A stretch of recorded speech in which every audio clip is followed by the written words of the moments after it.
Ooh, that looks tasty. Listen to me, my friends. The mountain is erupting. Hell, the first thing we should do is save all the people. Get them out. Wrong. The first thing we must do is you must go into the mountain. But, my lord, there's dragons in there. It matters not. Go and get my toys from the mountain. Do it quickly. Whoever comes back the quickest with the most will earn my favor. Yes, sir. Welcome, folks, to The Hungry Gamers, back with another game review. And today we are talking about Fuji Koro, designed by Jerome Demaye, with art by Miguel Coimbra and published by Game Brewer. Before I begin, please make sure you turn on your Klingon subtitles, because if I make a mistake, that is where you will find the corrections. Now, what Fuji Koro is it is an adventure game that mixes together elements of Ameri-style games and Euro games. And the premise behind the game is Mount Fuji is erupting, and the shogun sends in his or her most trusted samurai to get a bunch of stuff out of the mountain before it explodes everywhere. And along the way, you might have to fight a dragon, like you do. Now, if you are not interested in how this game is played and just want to jump ahead to my final thoughts, then you want to go to the timestamp on the screen right now. For those of us still here, let's talk about what it is that you are seeing in front of you. And I will say that the game does take up a fair amount of space. You obviously aren't seeing the entire thing. I have just off camera, I have 3 sets of tiles here, levels 1, 2, and 3.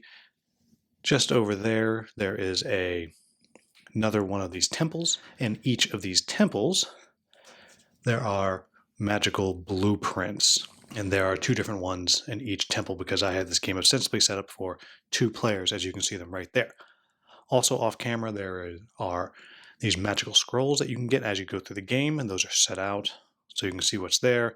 And then there are blueprints for advanced items that you can make, whether they be sandals, headpieces, or weapons. And again, those are also just off camera, but I will reference them later. And then finally, off camera, there is this score track. And this is where you'll track dragon health over here. All of this is used at the end of the game. I'll talk about that in a bit. And then down here, you'll be slowly advancing up this track once somebody gets to 30 points, and you'll have 8 rounds before the game actually ends. And I'll explain how that works when that happens. Then on the reverse, there is a slightly different board for cooperative and solo play, which I'm not going to talk too much about. I'll just talk a little bit about it in my final thoughts. And then the final thing are you have player boards for each different samurai. And out on the board, I have the pink one and I have the purple one. And I will note, if you look down here into the corner, this symbol means that I have it on the asymmetric side.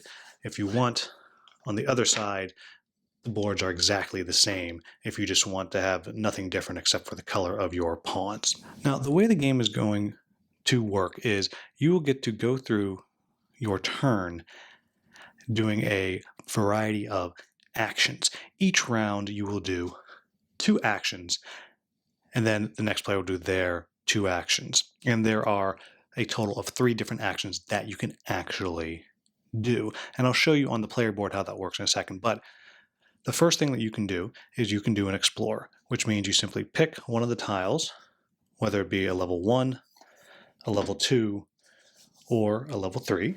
And you'll notice that there are these victory point markers on the levels 2 and 3. So if you do explore one of those, you do get those victory points. But then when you choose which one you're going to explore, you flip it over and then you orient it however you would like next to the tile that you are on. So in this case, maybe I want to put it like this. Then you'll see all these symbols on the board. Then you fill those in. I would place a monk there. Right there, based on the level of tile I pulled, which was a 1, I would place resources that can be gathered like that. And then for every player actually in the game, I would put out a scroll for one of them there. In this case, only the purple players in the game, so I'd put that out. And if we had more than 3 players, I would put out another resource tile like this that would be right there. Now, there are other things that you might find, and I'll just flip over some of these other tiles to give an example here. So see here on this one, again, there's another monk, and we have a pink scroll. You'll notice there's a lava on both of those. And this symbol here is if you're playing with the sacred relics and stuff that you can pick up and use, which is a little bit more advanced, so I'm not using this little example here. Or you might have something like this here, which is a dragon. You draw a dragon, then you would go, based on the color, to these stack of tiles, and you would flip one over, and that would tell you the stats of the dragon. And then you would get your standee and put the dragon out, like so. Obviously, I have it laying down for ease of you to read it. And this means it has an initiative of 11, and it has 30 health. If you're playing a solo game, it would only have 21 health. And I'll talk about how combat works in just a bit. And so that's how Explore goes. You can move, which obviously you simply move between hexes as you go. You can do a gather, which means you gather whatever resources are on the space that you're on. And you can do a craft, which goes along with your rest action. Additionally, I'll say you will immediately fight a dragon if you move onto the tile that they are on. Now, let's talk a little more about how these actions work. So here I have my player board for the pink samurai. And what you'll have is you'll have 3 discs laid out, and that represents how many actions you have. You'll also see there's all these spots where you can put one of those monks that I showed you, and as you collect them, you unlock new abilities. So, for example, if I collected a monk and I put it here, I have another action. If I put it here, I can have 2 sacred scrolls. Over here, I unlock this backpack. Over here, I unlock all of this space to have either a 2-handed weapon or 2 1-handed weapons. And then up here, these are all the different actions that you can do. So on your turn, you get 2 actions. So maybe I want to do an explore, I flip a tile, and I want to do a move, and I can move 2 hexes to a new tile. Or perhaps I want to do a gather. On a gather, when you're on one of these spaces here, you simply get the resources that are on there. So if I gathered on this, I would get 2 wood and 1 metal, and then I would flip this tile over, and it stays flipped over until someone does an explore action on a tile next to it, and then it would flip back over. And then I would put these things into my backpack. You can also use that gather to pick up a sacred scroll or pick up an item from those temples that I showed you at the beginning of the game, or gather up one of the monks as well. The last action is this one over here, which is the rest. It's rest and craft. And so you would get all of your actions back, and then you can use all of the materials that you have in your backpack to create an item. And you have to pick just one item that you're working on, and I'll just gather some more stuff. There we go. We'll just pretend I had that unlocked and I have all these different materials. And so you can make whatever it is that you want. And one of the things that you're keeping in mind is, I showed you there's these blueprints out there. Well, maybe you want to try to make one of those. So maybe I want to make this headpiece. So as long as my headpiece has that shape in it, so like so, I have created that item. Then I would get to take this item and slot it in underneath one of these 3 actions. So now, for example, if I put it there, every time I gathered, I would gain an extra wood. Or if I had made a weapon, these two weapons here, and here, I could choose to either every time I do whatever action I slot this under, I get 1 victory point, or I could slot it to where I can look at the top tile of one of the tile decks and either put it on the bottom or leave it there. And then the last thing is, if you've completed the sandals, you get an extra movement whenever you take whatever action. So you'll note here, I put that on explore. So now if I explore, I can move 1 space before or after I explore, because that is how that action works. I will also say that if you have collected one of those magical blueprints that you can get in the temple, like this here, which would sit over here, you would immediately gain the victory points on there. And as soon as you make that combination that's on that particular card, then you've created a magical helmet, and you get to drop one of these magic cubes on top of that. And then you can always fill in the extra spaces as you want. Now, here's what the cubes are used for. The helmet protects you from damage. So when you wind up in a fight, the dragon will roll a certain amount of these white dice. For every hit there, that is 1 damage. Metal cubes can take 2 damage, wooden cubes can take 1, dragon teeth can take 3, and the magic cube can take 4. So let's say I didn't have a magic helmet there, and I got hit like this, I could remove 1 piece of metal, or I could remove 2 pieces of wood. The way the weapon works is, depending on what you have built in your weapon, and again, this is just kind of randomly thrown in there, those are how many dice you get when you enter combat with a dragon. So in this case, I would get 3 metal dice, 3 wood dice, and 1 dragon tooth die for my weapon. And then that is what I would roll when I'm fighting. Each one of the little explosions count as 1 damage. And then where you see these ones here with the little broken thing, that means part of your weapon would have broken off. So in this case, I would have to remove 1 piece of wood. And if I had to attack the dragon again, I would have 1 less die. The same thing happens when a dragon attacks. When they attack with their dragon teeth, should they happen to roll one that has the break on it, then you actually get 1 free dragon tooth resource that goes into your backpack. Eating dragons gets you victory points and a certain amount of dragon teeth as a reward, dragon teeth being very important in crafting things as you go on. Then down at the bottom, you're making your sandals, which when it's completely full, you get extra movement and is something that you can use to protect yourself if you step on lava at some point, but I'm not going to go into great detail as far as that goes. I will just add that the length of your weapon determines how fast you get to fight, and so on and so forth. And there are more rules to that, but I'm not going to go into any more depth about that. The other thing that I mentioned were the magical scrolls. As soon as you pick up one of those magical scrolls, which were these things right here, you can put one in your backpack, and now you can carry a magical scroll. And you can carry 1 or 2 if you have placed a monk right here and unlock that second ability. And each one of these magical scrolls will get you points right away and then has some different ability on it. For example, this one here, if I have that every time I enter combat, I gain +2 on my initiative. And you get the idea of how that works. Now, as I said, once one player gets to 30 victory points, the mountain starts to explode. And you kind of follow this track down here as you go. Every time it comes back to that player, you move the counter up. And this is not the right counter, but just so you can see nice and easy, I'll just place this here. Each round you move the counter up by 1. When you get to this 3rd spot here, you get to place down the rope, which means you get to place down this token right here, which means now you can actually get out. There is another way to get out. There is a tile that you can find that is a secret escape, and the secret escape lets you come to over here.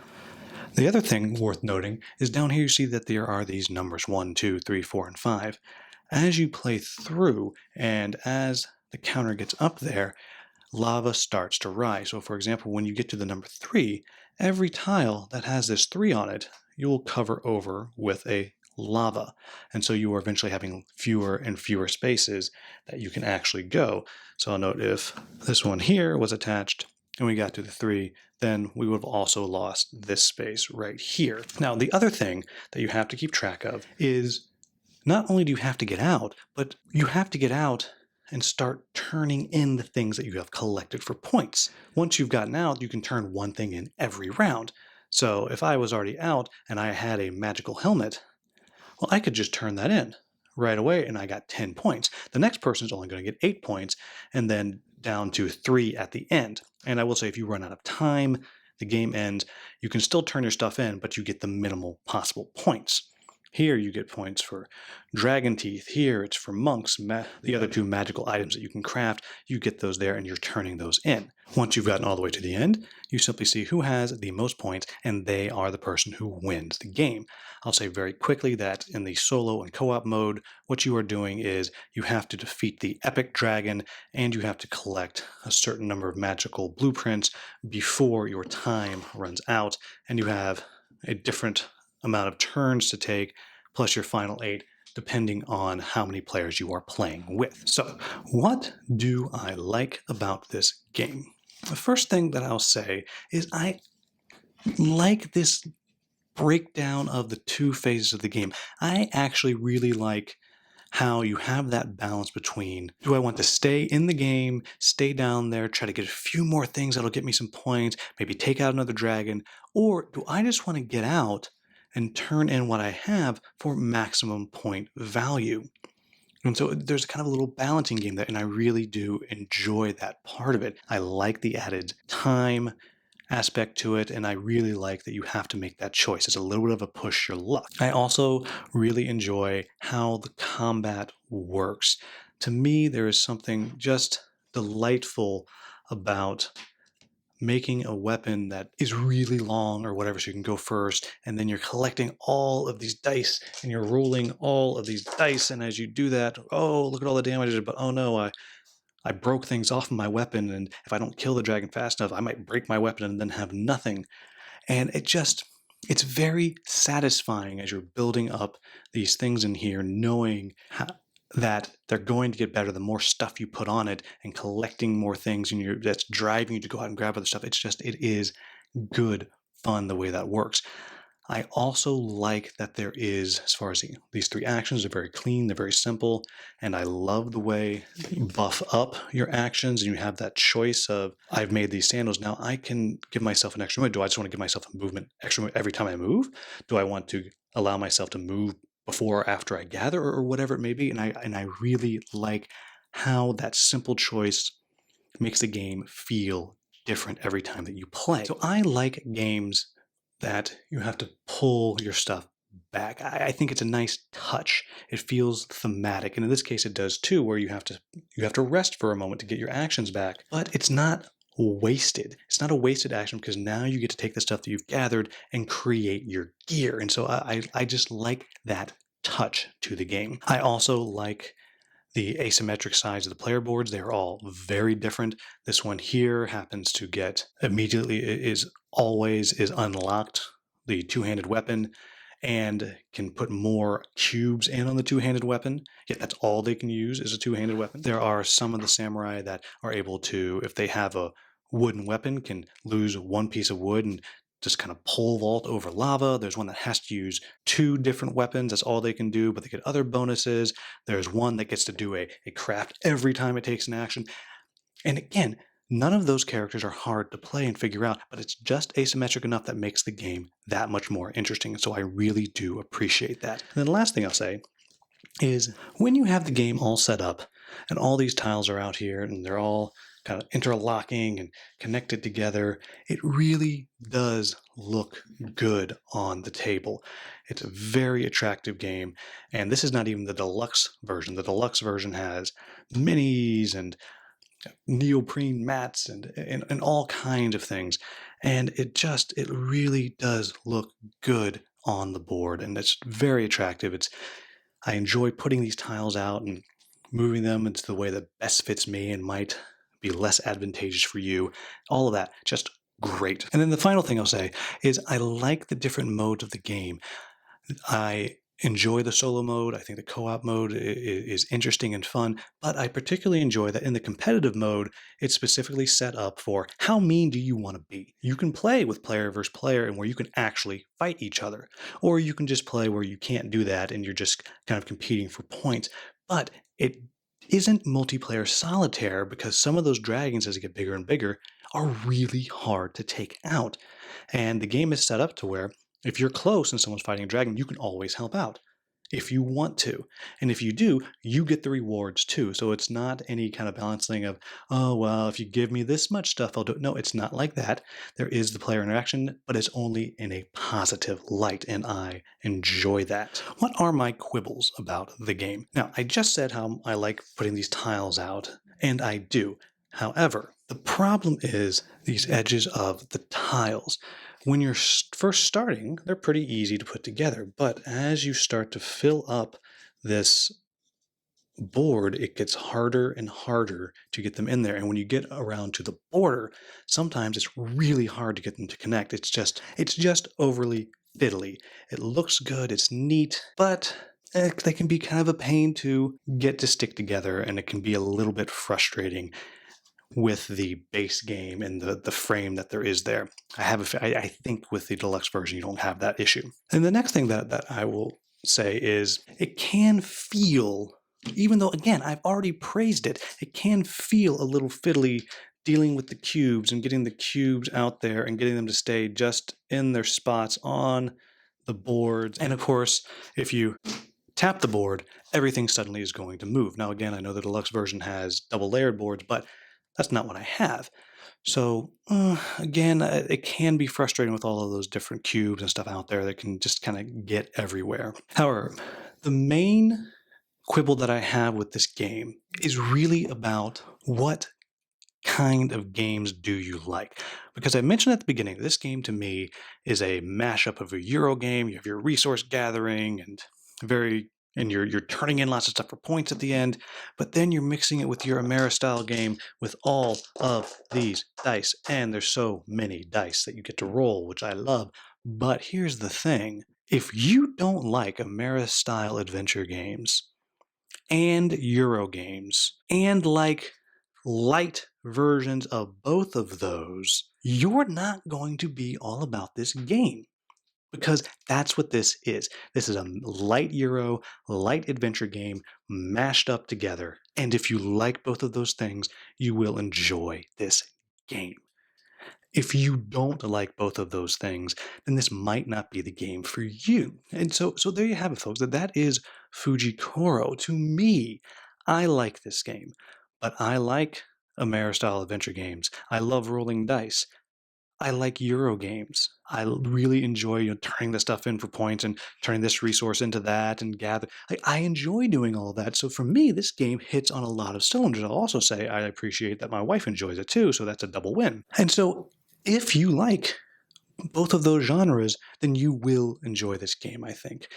If you're not sure about one of those, then this might not be the perfect game for you. So, as always, if I made any mistakes in the description of how to play, please let me know in the comments with the timestamp. I'll get that into Klingon subtitles. As always, if you found this video useful, please like, subscribe, and share. As always, thank you so much for watching. Have a wonderful, wonderful day.